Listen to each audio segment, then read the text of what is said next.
اگر بین سن 18 تا 55 سال هستی اینا رو یادت باشه.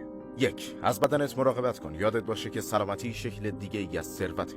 2. خانواده‌ای که تشکیل میدی مهمتر از خانواده‌ای که ازش اومدی. 3. عادت کن بعضی از مسیرهای زندگی تو تنهایی بری چون اهداف شما شخصی هستن. 4.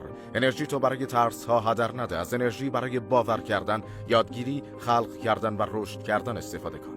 5.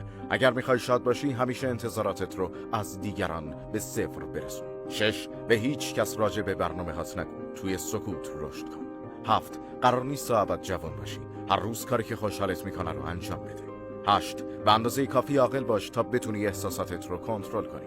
یاد بگیر کمتر واکنش نشون بدی. 9. به نصیحت هایی که مردم میکنن توجه نکن. بیشترشون حتی نمیدونن دارن توی این زندگی چی کار میکنن. 10. هیچ وقت تلاش نکن که کسی رو تغییر بدی. با طرز رفتارت روی اونا تاثیر بذار. 11. آدمای دورت قراره کسایی باشن که بهت افتخار کنن، نه کسایی که بهت حسودی میکنن. و 12. روی نظم و انضباط خودت تسلط داشته باش و ببین چطوری زندگیت